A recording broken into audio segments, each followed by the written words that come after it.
Get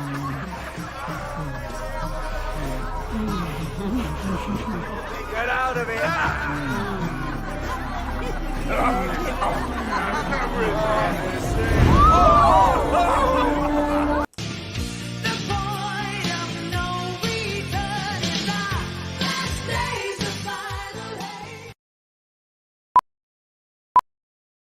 Hi everybody, my name's James. Welcome to California High Desert Preacher. Today's video is going to be discussing the destruction of Sodom and Gomorrah. 3 angels visited Abraham, God's hand-picked founder of his chosen nation, Israel. They came disguised as men, travelers along the road. 2 of them went down to Sodom and Gomorrah to observe firsthand the wickedness in those cities. The other visitor, who was the Lord, stayed behind. He revealed to Abraham that he was going to destroy the city because of the evil ways of their people. Abraham, a special friend of the Lord, began to bargain with God to spare the city if there were righteous people in them. First, Abraham asked the Lord, "Would you spare the city if 50 righteous people lived there?" The Lord said yes.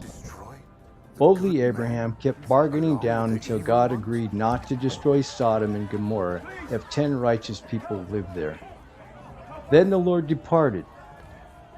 When the 2 angels arrived at Sodom that evening, Abraham's nephew Lot met with them at the city gate. Lot and his family lived in Sodom. He took the 2 men to his home and fed them. Then all the men of the city surrounded Lot's house and said, "Where are the men who came to you tonight? Bring them out to us so that we may get to have sex with them." Genesis 19:5. By ancient customs, the visitors were under Lot's protection. Lot was so infected by the wickedness of Sodom that he offered the homosexuals his 2 virgin daughters instead. Furious, the mob rushed the door to break it down. The angels struck the rioters blind.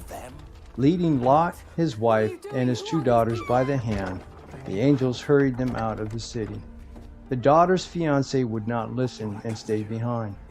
Lot and his family fled to a tiny village called Zara. The Lord rained down burning sulfur on Sodom and Gomorrah, destroying the buildings, the people, and all the vegetation in the plain. Lot's wife disobeyed the angels and looked back and turned into a pillar of salt. Points of interest from the story of Sodom and Gomorrah: God was merciful, willing to spare the city for the sake of a few righteous people, but none lived there. The Bible tells us all the inhabitations were depraved.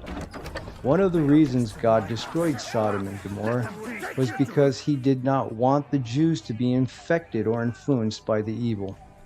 As the creator of all things, God has the divine right to destroy evil as he sees fit. Lot and his family were spared, but his future son-in-laws were destroyed because they thought Lot was joking about God's wrath. Millions of people today think God and sin are a thing to joke about. God does exist, and he does punish unrepentant sinners. The Bible clearly states that the fire and sulfur or brimstone rained down from the Lord out of the heavens, Genesis 19:24, not upward from the volcano like many try to claim. Lot's wife, whose name is not given, became a pillar of salt. Why would God turn into a pillar of salt? While salt has other associations in the Bible, it is often used as a symbol of death, destruction, and judgment and disobedience. Although some scholars believe Lot's wife was covered with molten material. Sodom and Gomorrah in modern times. Similar to the times of Sodom and Gomorrah, evil is all around us in today's society, from lying, stealing, pornography, drugs, illicit sex, and violence. God calls us to be a holy people, set apart, not influenced by our wicked culture. Sin always has consequences, and you should take sin and God's wrath seriously.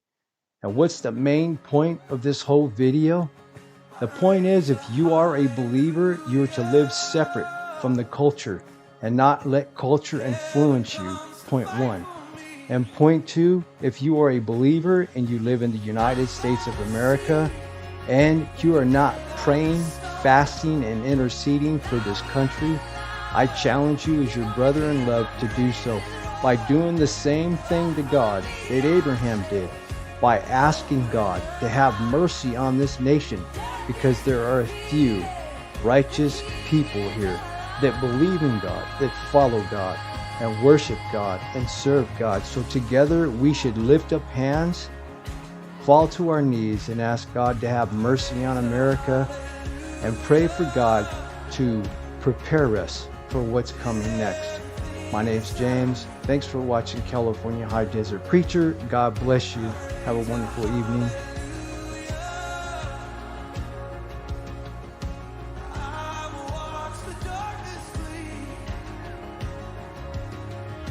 He did not come to the